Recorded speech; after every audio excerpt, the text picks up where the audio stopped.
સુરતના સચિનમાં બહેનની છેડતીના આક્ષેપ સાથે કિશોરનું અપહરણ, તું મારી બહેનની છેડતી કેમ કરે છે તેમ કહી બેલ્ટ કડા વડે ઢોરમાર માર્યો। 5 આરોપીની ધરપકડ કરી રિકન્સ્ટ્રક્શન કરતી સચિન પોલીસ।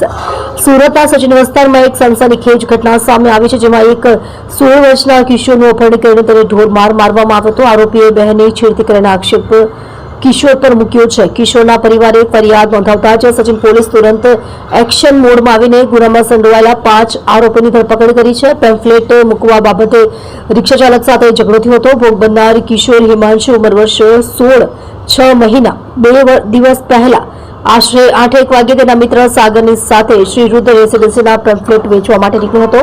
પેમ્ફલેટ વેચીને ઘરે પરત ફરતી વખતે પારડી કણદે સરકારી સ્કૂલ પાસે એક રિક્ષા ઉભી હતી, ત્યારે હિમાંશુના મિત્ર દ્વારા રિક્ષામાં પેમ્ફલેટ મૂકી દેતા વિવાદ સર્જાયો હતો। તે સમયે રિક્ષા ચાલક સાથે નજીવો ઝઘડો થયો હતો, જેમાં રિક્ષા ચાલકે કિશોરને ગાળ આપી હતી। આ ઘટના બાદ કિશોર ત્યાંથી જતો રહ્યો હતો।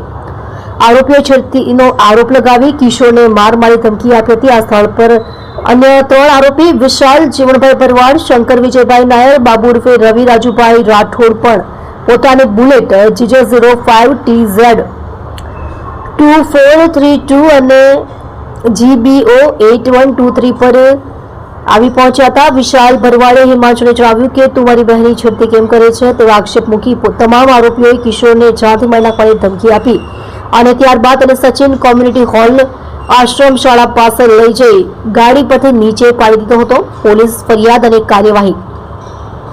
આ સમગ્ર ઘટનાની જાણ થતાં પરિવારજનોએ પોલીસ કંટ્રોલ નંબર 112 પર ફોન કર્યો અને સચિન પોલીસ સ્ટેશનમાં પહોંચ્યા હતા। હિમાંશુના શાળા દ્વારા આ 5 આરોપી વિરુદ્ધ સચિન પોલીસ સ્ટેશનમાં ફરિયાદ નોંધાવવામાં આવી હતી। ફરિયાદમાં જણાવ્યા મુજબ આરોપીએ એક સંપર્ક કરીને મારી બહેનની કેમ છેડતી કરે છે તેમ કહી કિશોરનું અપહરણ કર્યું હતું, જાનથી મારી નાખવાની ધમકી આપી હતી અને ઢીક મૂકી પટ્ટા તથા કડા જેવા હથિયારો વડે માર મારીને હથિયારબંધી જાહેરનામાનો ભંગ કર્યો હતો। સચિન પોલીસે તત્કાળ કાર્યવાહી કરીને ગુનામાં સંડોવાયેલા 5 આરોપીની ધરપકડ કરી લીધી છે અને કાયદેસરની કાર્યવાહી હાથ ધરી છે।